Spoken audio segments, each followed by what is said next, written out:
Wait, what do you mean by it? Like, what does y plus 10 tell you? Oh, 10 more hours than y. Right, so there's 10 hours, so that means there's 5 instances where the population doubles, right? Yeah. So if you compare y plus 10 versus y, the difference is just the 10 hours, right? Yep. So that's 5 doublings, which is 2 to the 5th power, which is 32. Did you understand that? Yeah. Okay. So number 2, Ian has a job that pays him P dollars every day. From this amount, he pays out P fifth dollars per day for supplies. And then he spends an additional 1/3 of what's left. So make sure you recognize it says of what's left. And then he saves the rest of the money in terms of P. How many days will it take Ian to save 1,000? So what did you guys do here? So what I did was, he starts off with P dollars, Right. and then from this amount he pays P over 5, so that means he has 4P over 5 left. And then he spends an additional 2/3 of what's left, so that means he has a third of what's left, so that means he has 2/3 of what's left. If you do that, that's 8P over 15. And then, so he does this every day. He has this much, he saves this much every day. So 8P over 15. How many days is 1,000? X was 1,000 times 15 over 8P. And if you do that, X comes out to be 1,875 over P. Perfect. Is that what you got to? The first thing I did was, until here it was the same, but Okay. what I did was P minus 3 over 5. 5. Also minus 1 over 3 because it says he also spends additional 1 over 3. Okay, so when it says he spends an additional 1/3 of what's left, you have to, so P minus P over 5, you got that right. So he saves this much money based on how much he spends for supplies. And then from this amount, he saves 2/3. Because he spends 1/3 of what's left. So what's left is this, right? And he spends 1/3 of that on lunch. So then what he saves is 2/3. So that means you have to multiply. Oh. Additional means that he spent So if this amount in here, from here. right. But if he spends an additional 1/3 of the original, then you can do minus P over 3, right? No, 2/3 of P. Does that make sense? It's because it says 1/3 of what's left, so you have to multiply what's left. Okay. Alright, number 3. In the figure above, it's a rectangle with the points of the things given. A, B, and C all lie on the line y equals 2. And it's asking what is the length of AC. So YJ, what'd you do for this one? I guess. Did you try anything? I tried to first, since solving this distance, so I tried to compare with this part, this length, so which shows 9, but what is it?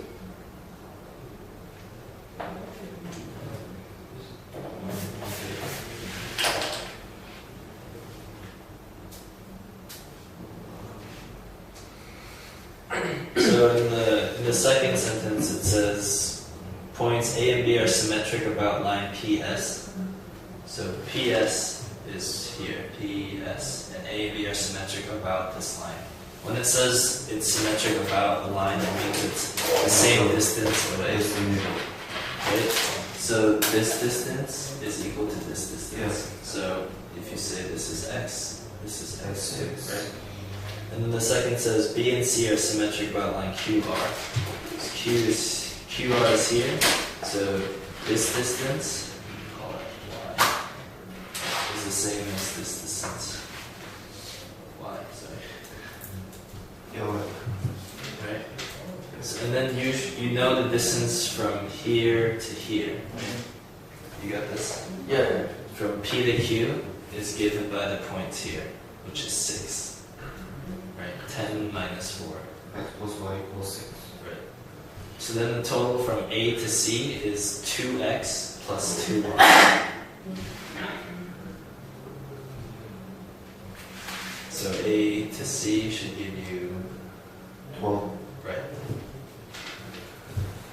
Got it now? Alright. Let's do number 4. So Adam delivered N pizzas on Monday. So on Monday he delivered N pizzas. 5 times as many pizzas on on Tuesday as on Monday. So what does that mean? 5 then.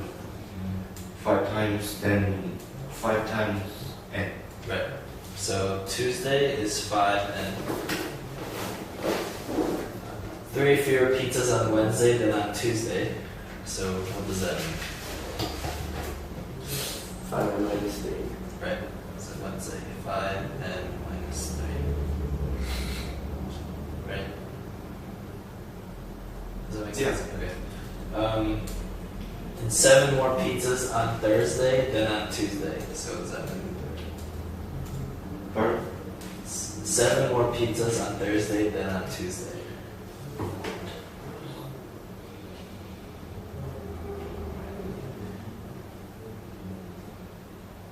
N times, no, n plus 7. 5 and plus 7. Yeah, 5 plus 5, remember, yeah, so Tuesday, it says compared to Tuesday, so Tuesday was 5N, and Thursday is 5N plus 7. So in questions like these, I would always write down the days, and write down exactly what day is what. And then it says, what is the average number of pizzas he delivered per day over the 4 days? So from these 4 numbers, you just take the average, right? So you add them all up and divide it by the number of days, which is 4.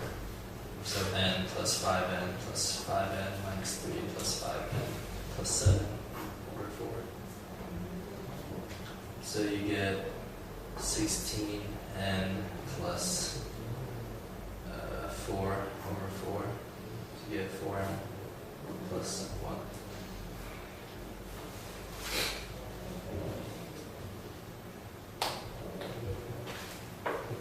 We're ready with discussion?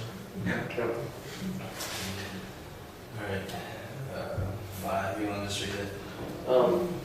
For a charter company will provide a plan for a fare of $300 per person if there are between 50 and 100 passengers. Alright, so the ticket of the plane is $300 per person if there's only 50 to 100 people. And then the next one, if there are more than 100 passengers, for each additional passenger, there's a discount of $2 for each passenger over 100. So if there's 101, then the ticket fare is $298 for that extra person. And if there's 102 people, then it's $296 for those 2 people.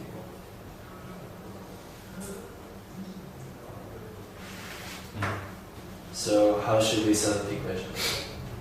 What I did was, so 300 per person, Right. and it is required to passengers between 50 and 100, and it said the fare will be reduced $2 if passengers are over 100. So what I did was, if the passengers are 120, 300 times 2 times 120 and divide by 2, which is a reduced $2. And I got this one. 300 times 2 times 120.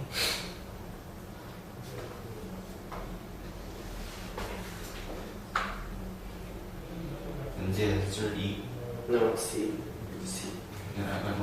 Like where I messed up was I misunderstood this part. It says reduced by $2 for every passenger, so I thought reduced by $2 For the initial $2.98 for this is for every passenger. That's what I thought it was. should just be this answer.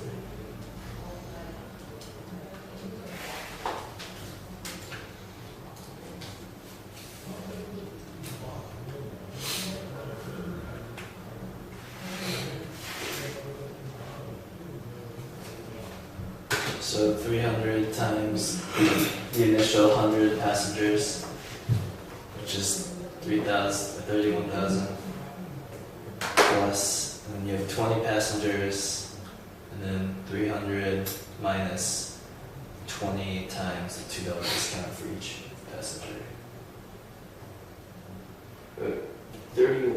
31,000. Oh, sorry. Oh. Yeah. So there's $300 for the initial 100 passengers, and then you have to add. So it's asking for how much revenue the company will make.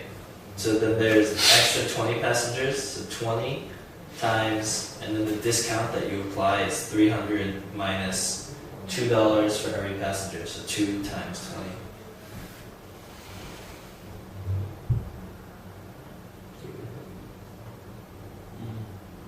So then you just solve through.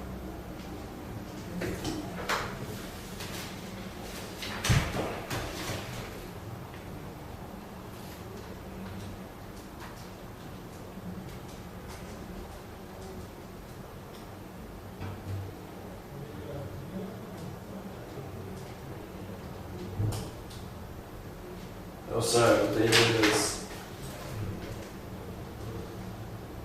Oh, sorry, I misread it. So it's reduced $2 for every passenger that's on the flight, not just the additional. Oh, every passenger. I misread it too. So every single passenger. So in that case, you're just trying to find the discount that's applied. So 300 minus x minus 100 times 2. I think the word is a little off. Yeah. It says for each additional passenger. Right. So that I mean, that's a little tricky.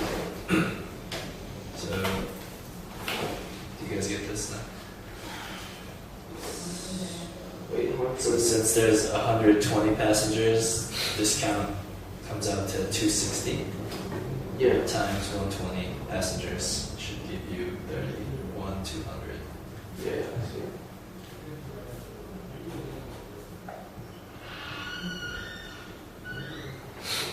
Are you still confused? Okay. Okay. Okay. Sorry, I'll do it again.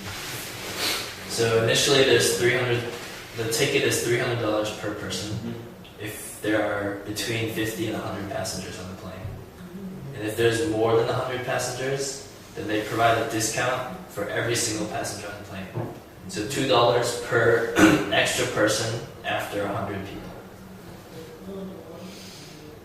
So if there's 100 people, then it's $300 per person. If there's 101 people, then it's $298 per person. For all 101 people. And then if there's 102 people, then it's $296 per person. For every single person. So as there's more people, the price of the ticket goes down. Oh. So to find the discount price, it's 300, right? Minus x minus 100. This is the number of people over 100 times $2, which is $2 per person over 100. So x is 20 in this case. Or sorry, this whole thing is 20.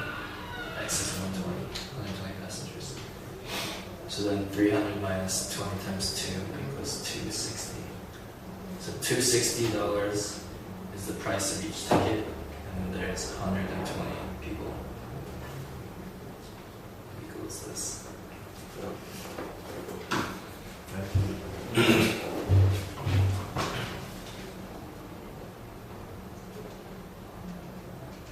Does that make sense now? Okay. Alright, so for number 6, ratio of the girls to boys at a certain school is 4 to 3. Which of the following could not be the number of students at the school? So remember that whenever there's a not, be careful, because there's always going to be the answer of the opposite. So remember to like mark that to make sure that you find one that's not that. So how'd you guys do it? Since the ratio, do you want to? You want to try? Since the ratio is 4 to 3, you know that in total there's 7. You just know that like the number of students is going to be a multiple of 7 because it's a ratio of 4 and 3. So 4x plus 3x, 7x, Right. 7x, like the number is going to be whatever. Exactly. So there's a ratio of 4 to 3. So it's 4x to 3x. So you know that the total number of people has to be a multiple of 7.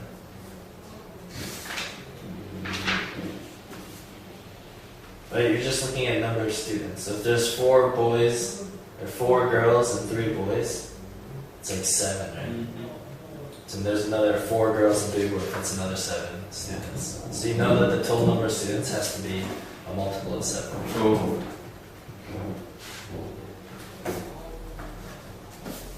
Are we good with that one?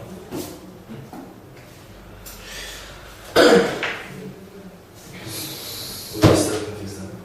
Like you said that ratio of girls and boys to boys are just like 4 and 3. Yeah.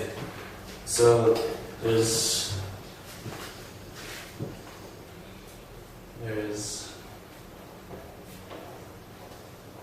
4 girls, 3 boys.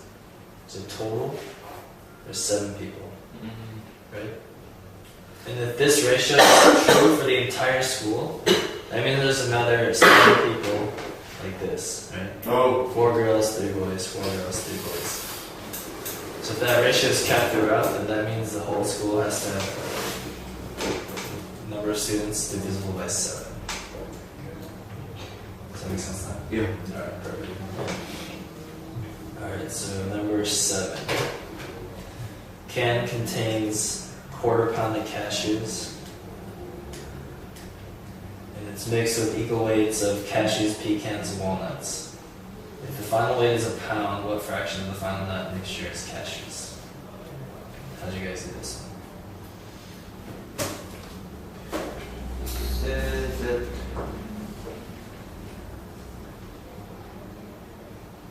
the angles of pi No. Oh, sorry.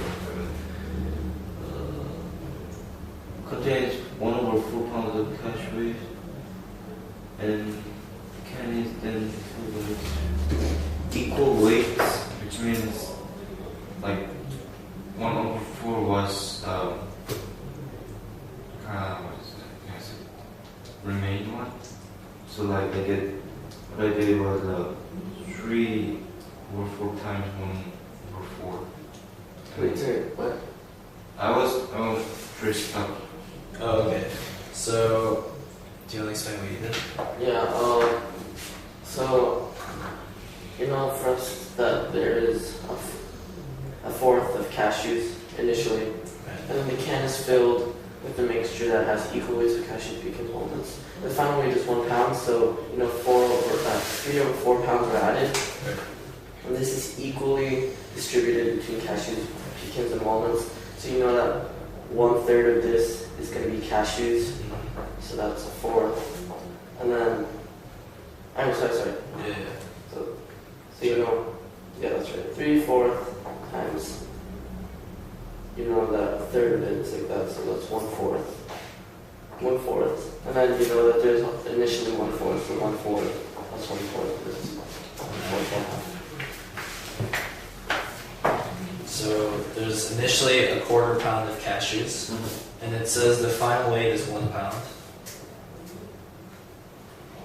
So what's added is 3/4 pounds of mixed nuts. Right? So if there's 3/4 pounds of mixed nuts added, and there's cashews, pecans, and walnuts added in equal weights, so distributed equally, and that means there's 1/3 of 3/4 cashews, and the same for walnuts and then pecans. So each one is at 1/4 pound is added. And it's asking for the final fraction of cashews to the whole thing. So cashews is 1/4 pound here, and you started with the 1/4 pound. So if you add the two, you should get half pound. Oh, Got it? yeah. Okay. Number 8. You want to read it? The Mayflower Diner has a rule that dessert pies must be sliced so that the angle at the tip of a piece of pie lies between 20 and 30 degrees. Which of the following inequalities can be used to determine whether an angle A at the tip of a pie slice satisfies the rule? Okay, so it says the angle of the pie slice has to be between 20 and 30 degrees. So when it says between, you always think of inequalities. And if it's in between, then the equation you're trying to set is less than some value, right? With an absolute value. So you're just trying to, so all these have, so obviously it's not D. And then you're looking between A, B, C, and E. And you just solve for the inequality and find one that has A is greater than 20 and less than 30. So for absolute value inequalities, then this holds true, and also this holds true, right? So it's greater than the negative, or it's less than the positive. That makes sense, right? Yeah.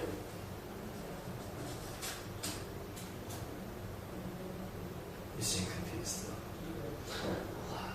though. Okay, so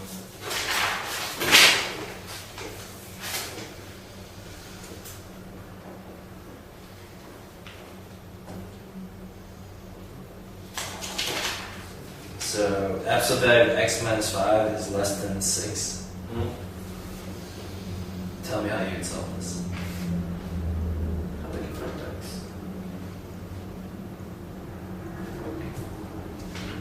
So I ignore the absolute value, Right? and then negative 5 transfer to the 6. And that? Yes. What? Right, keep going. And you say that x is less than 11. Right. Yeah. And that's all I know.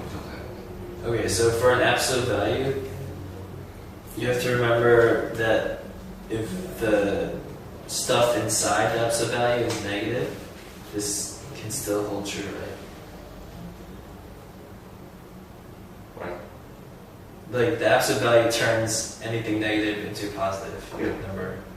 So you have to remember whenever there's an absolute value like this, you can transform it into this. So it's greater than the negative of this, or it's less than the positive of this number. So if you transform this equation into this, then you can do the same thing. You add 5 on both sides.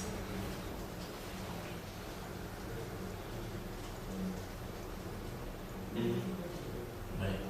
And it's the same thing. Oh. So for this, if you look at E, you change it from like this. Now how about you do it?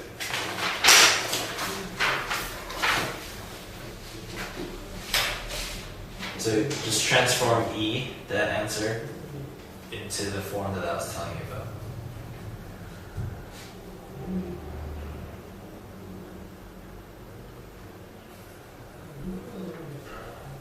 You said this could be this way. No, That's what he said. no, he said. So it has to be greater, right? So it's less than this number here, or it's greater than the negative of this number. That holds true for any equation that looks like this. So then now try to solve it.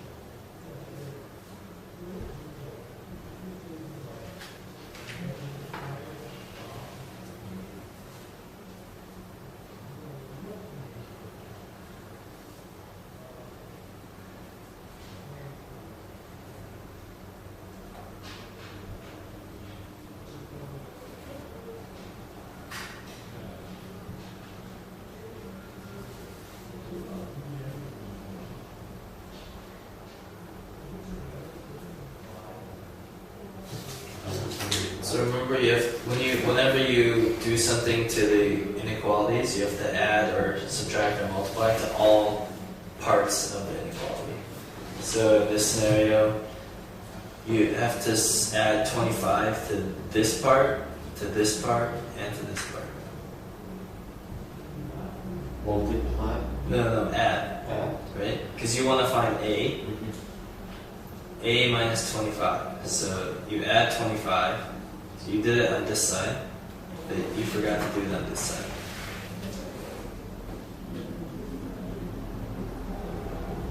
You have to do it to both sides. Right, so if it's like x minus 5 equals 12, you have to add 5 to this side and to this side, right? So x minus 5 plus 5 equals 12 plus 5. Yep. Right? So x equals 17. So it's the same for inequality. If you do it to here, you have to do it everywhere. So if you add 25 to here, you have to add 25 to here and to here. Or if 3 is like confusing, so A minus 25 is less than 5, and also A minus 25 is right? So they're two separate, right? So try solving these two. I think this is what I did. But you didn't add 25 to the other side, right? Plus 5 like this. You're trying to find A, right? Yeah. So leave A by itself. So you want to add 25, right? Because it's A minus 25. Plus 25. And you're saying 25 also has to be plus here. Right. Yeah. Both sides of the equations. Should I,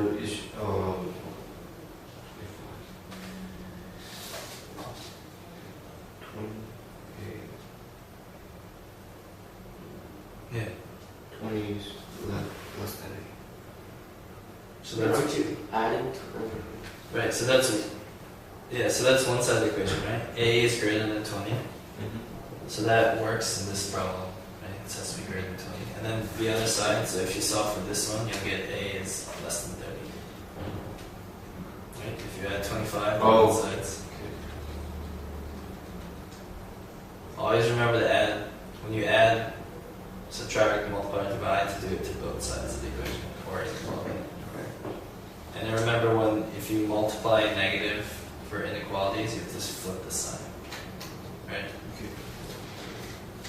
Alright, number 9. So when elastic objects such as a coil subjected to a force and increase in length called a string occurs, Hooke's law states that force is directly proportional to string S. So force is proportional to S, right? So force should equal some constant times your distance. make sense? Yeah.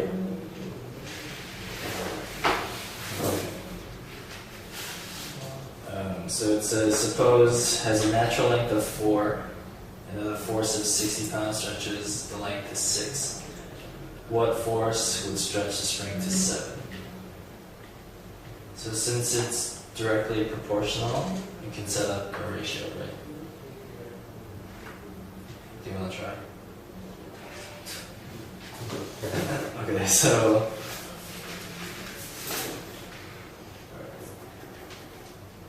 this is 4 feet. This is 6 feet. This is 7.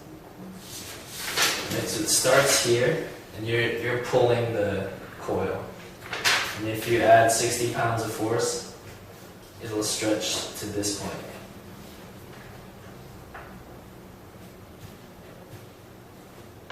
Yeah. If you add X amount of force, it'll stretch to this point. And the distance it stretches is directly proportional to the force that you're applying on the coil. So if you apply double the force, you're going to have double the distance it stretches. Double force, double distance. Right? Because it's directly proportional. So this distance is 2, and then this distance is 3. So you can set up a ratio of 2 to 3 equals 60 pounds to X.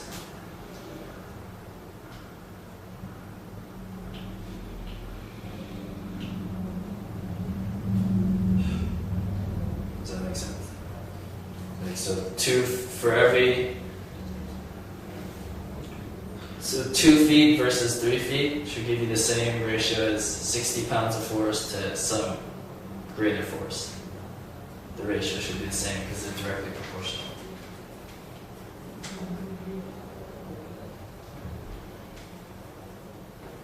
So now solve for the force. Force is in X. Yeah.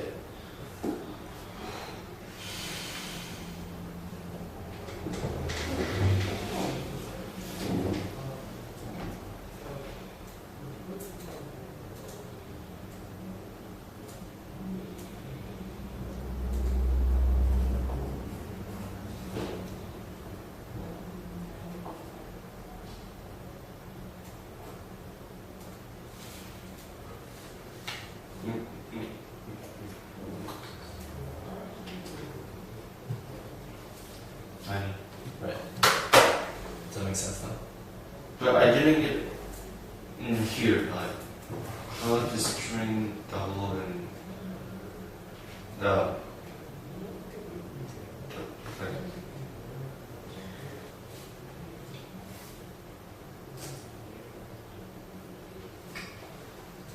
So I'm just saying it stretches proportionally to how much force you're applying on the cord. So if you apply 20 pounds of force, it'll stretch a third of the length as it would if you applied 60 pounds of force. Oh, okay.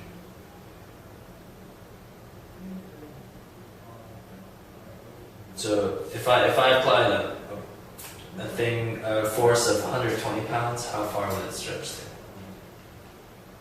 Twice. So yeah. So how long would this be? So just look at this picture. So initial is 4, and at 60 pounds it stretches 2 extra feet. So if I apply the 120 pound force, where would it be? 5. So If I apply a 120 pound force, where would this be? if this isn't this is a 60 pound. Yeah. Right. Then it should be twice of this. So But isn't it like So it's proportional to the extra distance that it stretches, right? So it says the increase in length. so Not this just is the- an increase, Right. and if it is a 120 pound, that this is double this part. Right.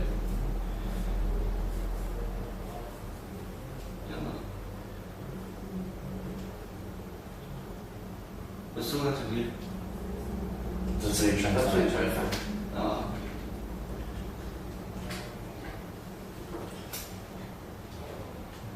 Isn't it same? Right. Suit too. Right. Do you get what? Yeah. Okay, because this is double the force at 120. So it's double the distance. So this is 2, so this should be 4. Do you get what directly proportional means now? So the ratio is the same. But I guess another way to do this one would be like, if using this equation, F equals a constant times the strain. Right. And then it says a force of 60 pounds will stretch a length of 4 feet to 6 feet. So that's a 2 feet increase. K equals 30. So if you go, well, magnitude of force would stretch it to a length of 7, which is a 3 foot increase. That's F equals 30 times the 3. F equals 90. Does that make more sense? It doesn't easier, but it looks like more complicated. What's confusing about this one? So they said force is directly proportional to the strain S, right? So if it's directly proportional, then force equals some constant times S. The strain is the increase. Strain is the increase in length. And then you solve for K, which is 30 in this case. And you plug it back in to the equation to find the force that it needs to stretch it 3 feet. Because it goes from 4 to 7.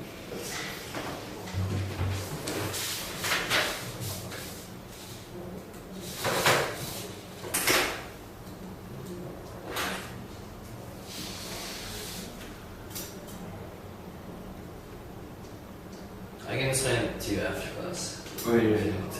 I'm trying.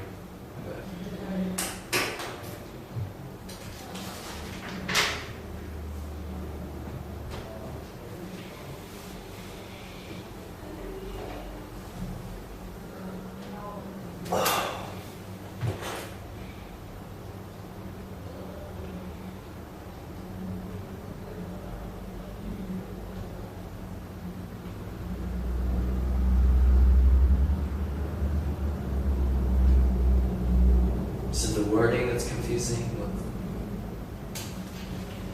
No, the position of numbers. Like, I don't know what should be put on K, G, or S. K is a constant and S is the increase in length. So when something is directly proportional to something, the something equals a constant times the other something.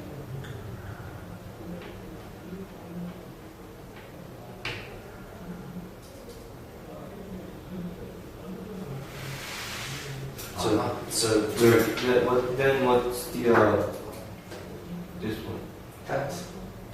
That's 2. Because it goes from 4 feet to 6 feet, right? And the strain is the increase, so 6 minus 4 is 2. So it's a 2 feet increase. It's an increase of 2 feet. So you put in 2 for S. So F is F, which is 60, equals K times 2.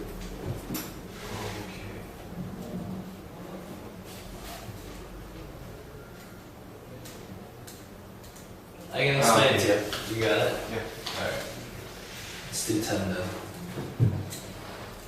then. Rachel's hanging posters in her new apartment, which includes a bedroom, living room, and a den. She has 7 different posters. Assuming that she plans to place exactly 1 poster in each of the 3 rooms, how many choices does she have? So bedroom, living room, den are all different things. So the order or the placement matters, right? So you use the permutation rule. So n factorial over n minus r factorial.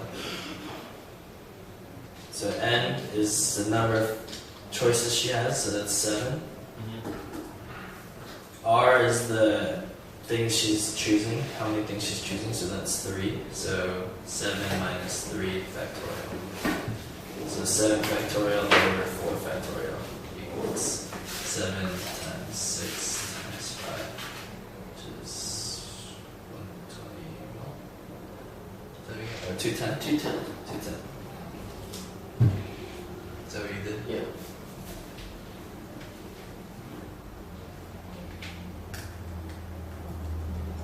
So there's 7 options that she has to choose from. And there's 3 places she needs to put the posters.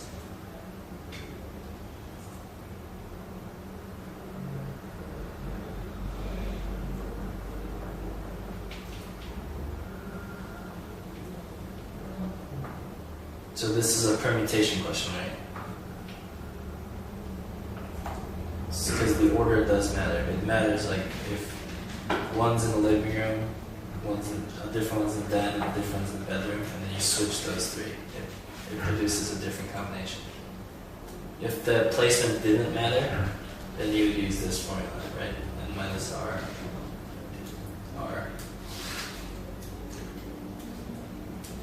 You know this? You know that? Yeah. Okay. This is the combination formula. So if order doesn't matter, you would use this. If order does matter, you would use this. Okay, so for this problem, just think about like 3 rooms, and then you have 1, 2, 3, 4, 5, 6, 7 different posters. How many posters can you put in here? Like how many choices do you have? Among these, how many choices can you put into the first room? You can put in this one, you can put in this one, you can put in this one. You can put in 7 different posters, right? So 7. And then how many choices do you have here? Also 7? No, 6, because you already put one here. Yeah. How So about here? in there. Right. 5. So what you do is you just multiply them 2 times. Does that make sense? Because once you put a poster in a room, you can't use that Yeah. poster in a different room. Because you're... Right. So 7 times 5. 7 minus 1 times. And why is this room... In this room, right? Yeah. Right. And why is this 3 rooms? Because it says it's 3. Bedroom, living Oh, room, yeah. and then 3 rooms. There are... How many posters? It says 7 posters. 3, 4, 5, 6, 7, 6.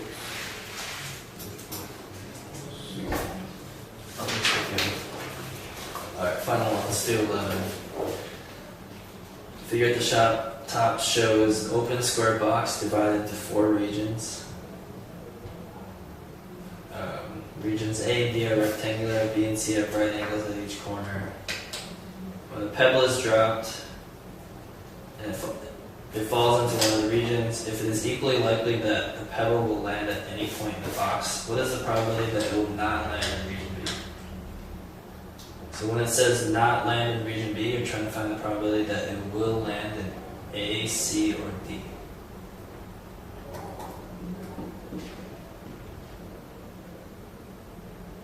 Oh, were you able to get through this problem? Yeah, actually, I didn't even get to Okay, how about you try 11 on your own right now? Yep.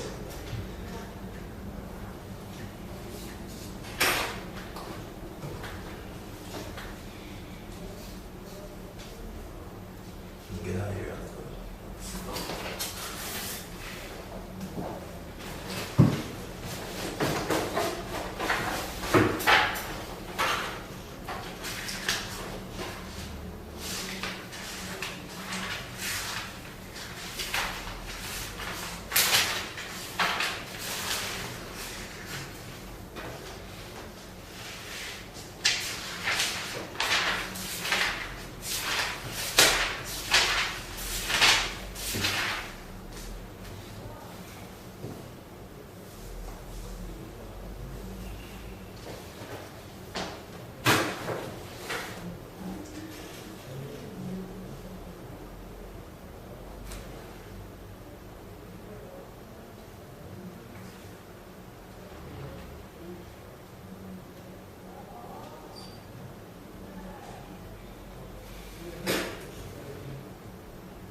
되게 좀 리딩 퀘스천을 해보고 있습니다.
What's the answer for Lulu? 916.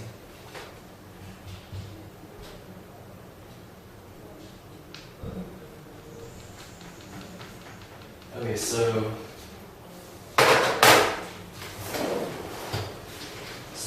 it says, what is the probability that it will not land in region B?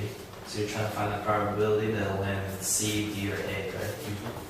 So in probabilities of areas, you're just trying to find the ratio of the area compared to the whole region. Does that make sense?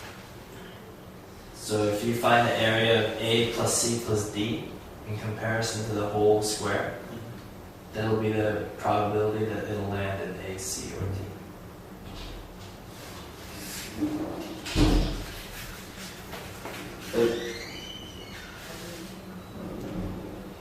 How can I arrange the ratio? So you found the areas, right? So A is 4, C is 3, and D is 2. And then the whole box, you know, is 1 plus 1 plus 2. So the side of 4 times 4. 16, right? Yeah. So 4 plus 3 plus 2 is 9. So 9 units over 16.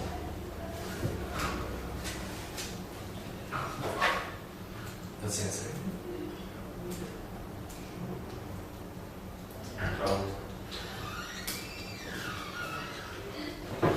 Wait, why was it 9? Because you added A plus C plus D. 4 plus 3 plus 2. Oh, okay. Right? It's just the areas all added together. Because you're trying to find not the region, not and B. So what would be the probability that it lands in B? 7. Right. So the ratio of the area of B to the overall area is 7/16. You get it now? What page is that? This is 903.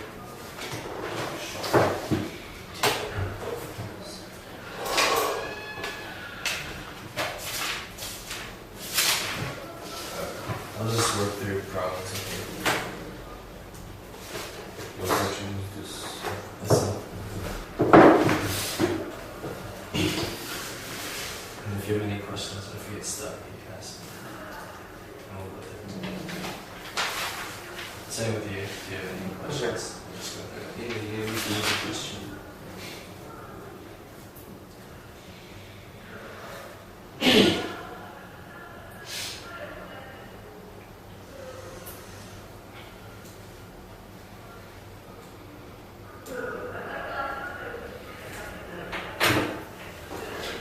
Adding 1 to the preceding number, does this mean like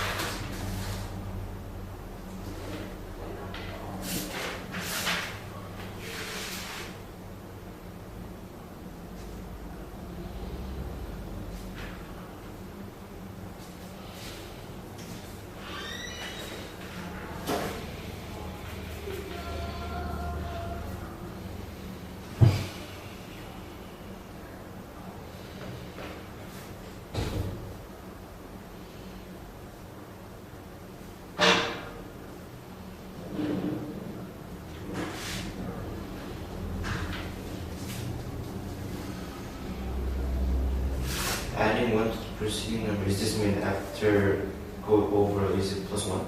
No. So preceding means before, right?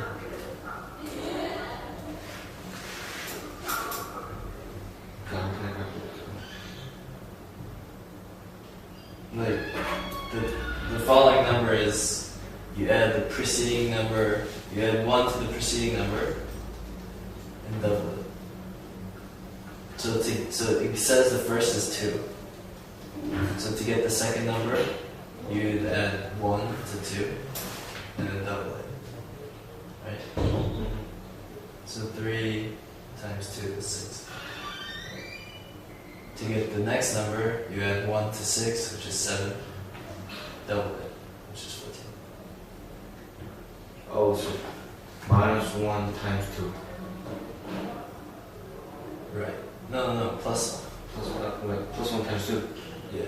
Oh, okay.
so for this question, so you know 30 is here, 60 is here.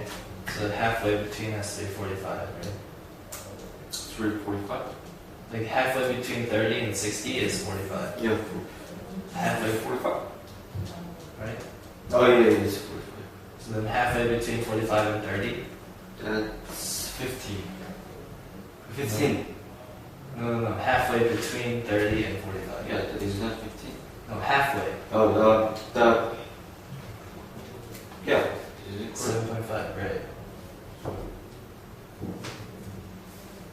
Like, I feel like questions like these you should be getting in like 5 seconds. It shouldn't take like that long, you know? Like you just look at the graph or the picture and then just make it very simple.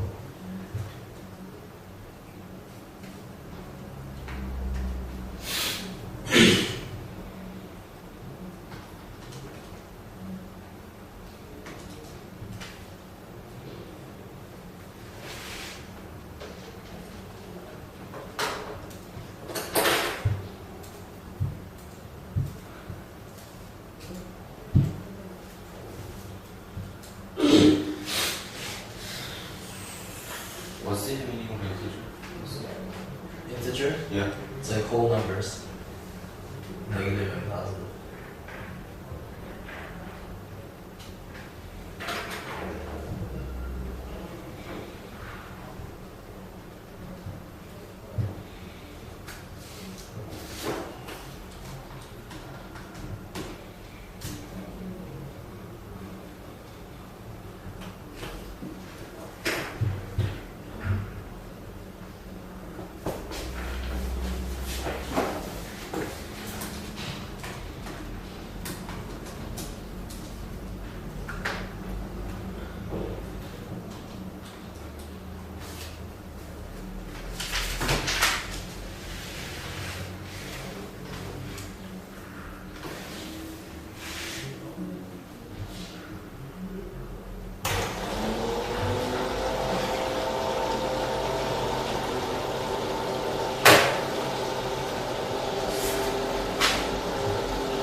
sounds like a booklet of just like hard questions I can give you. Yeah.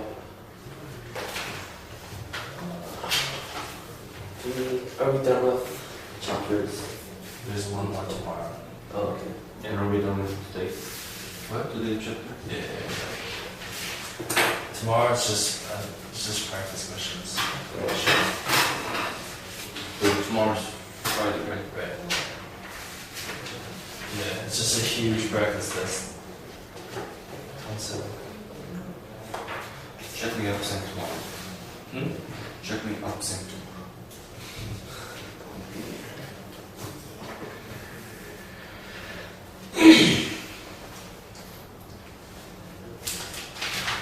you're here next week too, right? Except Monday and Tuesday. No, but I think my class will change. I'll ask you. Yeah, maybe like find some topics that you're not as comfortable with. Yeah. And I can try to help you. If not, then I don't know. Just do more practice programs. It seems like you're pretty much ready.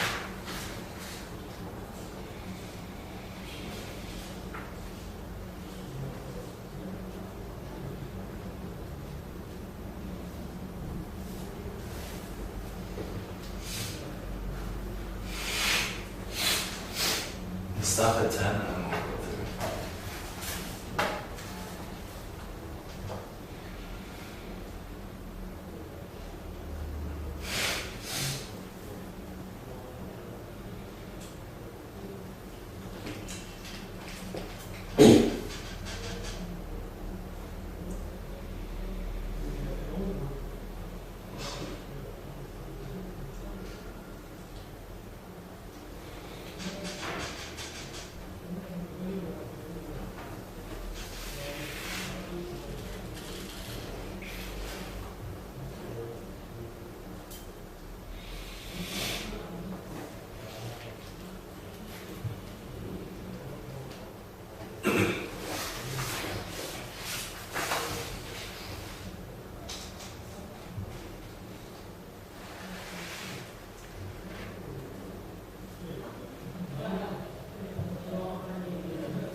Sure, right? And then first. What is the value of K?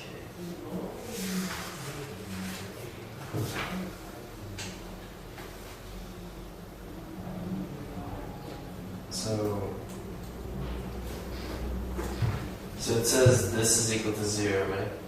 So anything times 0 is 0. Yeah. Anything multiplied by 0 is 0, right? But So either K has to be 0, this term has to be 0, or this term has to be 0, right?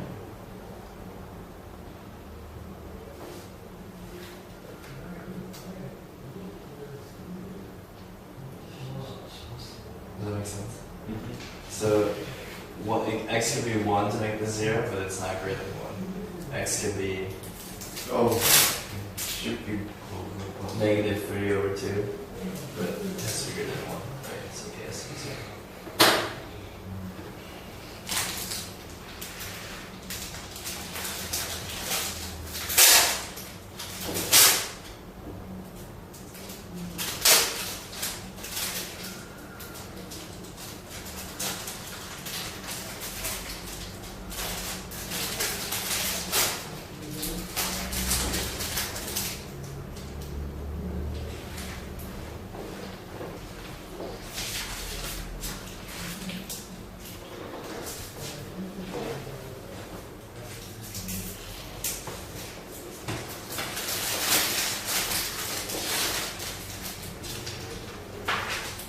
Is that your lunch? No. that's what he gave us. Oh, right.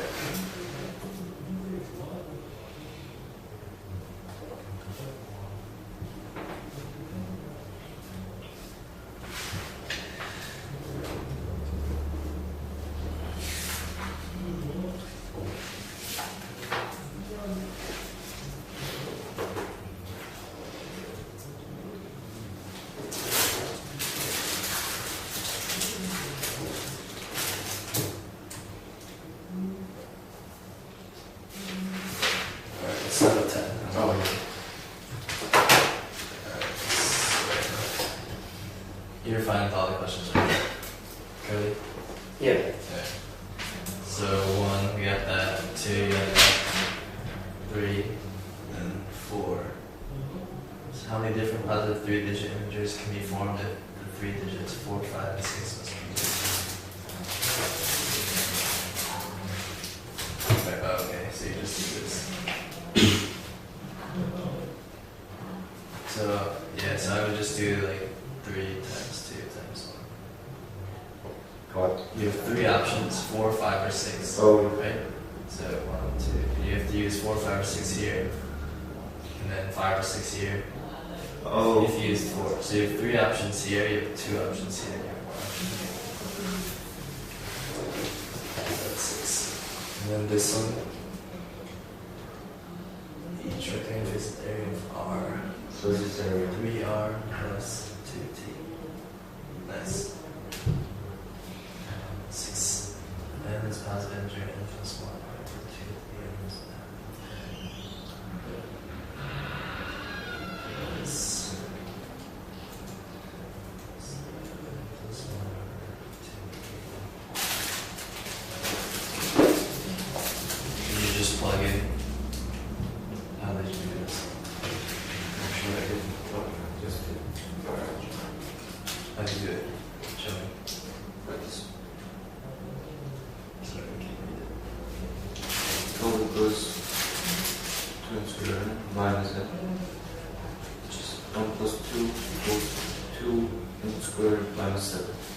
7 equals 2 and minus 7. Minus n.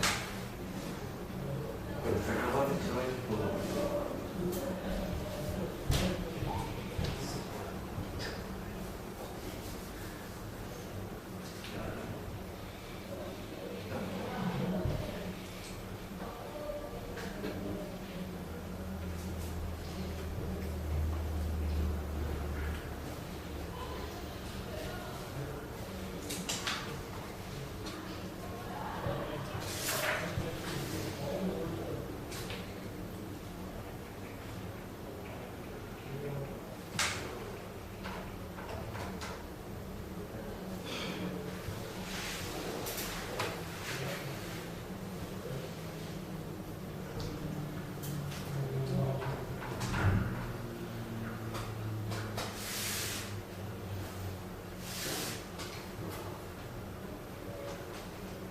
So in something like this, I would just use your calculator and graph it, or you can just plug it in, right? So if you simplify the equation, it comes up to 2 to the n equals 2n plus 2.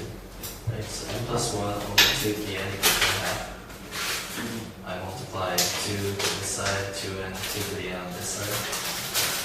2 to the n equals 2n plus 2. Then you can just plug in 1, 2, 3, 4, and 5.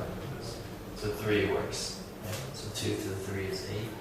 2 times 3 plus 2 equals 8.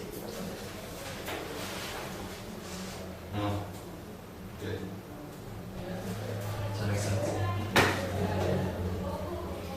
So average weights is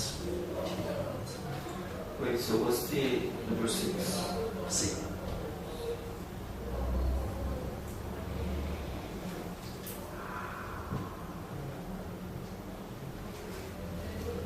You get it? Yep. Okay. Average of the weights of 14 books is p pounds. So when it says average is p pounds, so 14 books, right? So some weight of x over 14 equals p. Right? Like the sum of the weights of the books is x. Divide that by 14 books, gives you p, which is the average. So in terms of p, what is the total weight of the books in pounds?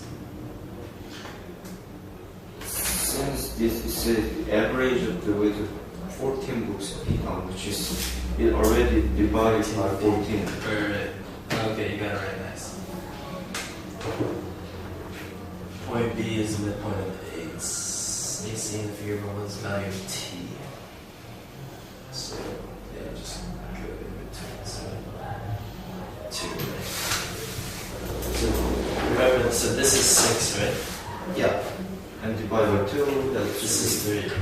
But you start at -1, so if you add 3 up, this is 2. Wait, how? But so everything is 6, isn't it? Yeah. But this t is the y value, right? Oh, yeah, oh. So -1 plus 3 That's is 2. Yeah, be careful for mistakes like that. Remember like what you're like looking for. 9. Yeah, repeat this one. And then 10. If all men in the Williams family are over 6 feet tall, which of the following is Sorry. Alright, so let's go through each answer. So the answer is A, actually. So if all men are over 6 feet tall in the Williams family, so this can't be true, right? It says there's one man in the Williams family under 6 feet tall. But it didn't mention that direct there's a man under 6 feet tall. It says all men are over 6 feet tall.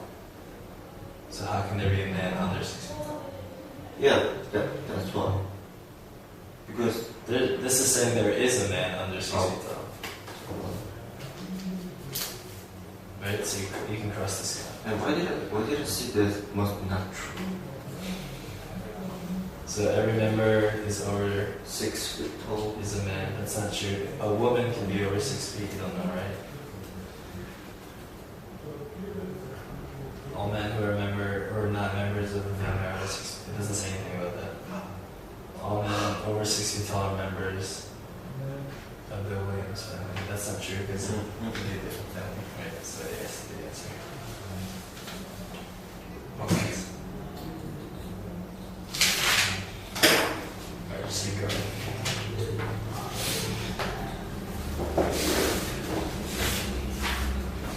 Do you have anything? No, I'm just going over the questions that I got wrong. Okay. On this.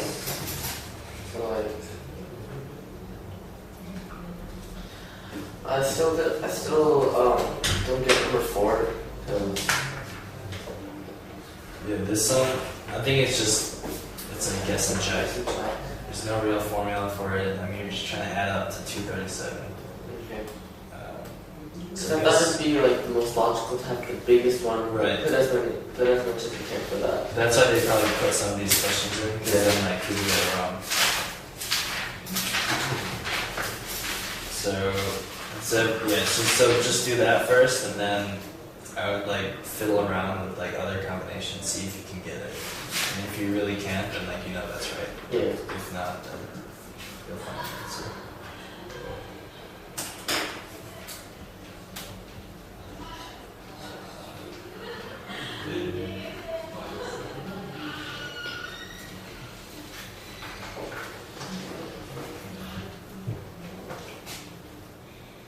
What was the proportion? What was the proportion Of what? in graph? What's your question? Oh, if y is directly proportional to x squared. Yeah. In here, and I'm just, what's the definition?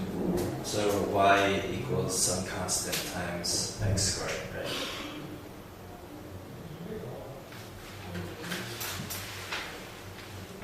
So when something is directly proportional, A is directly proportional to B. A equals some constant times B. The constant could be anything. It could be 1, so A equals B. It could be,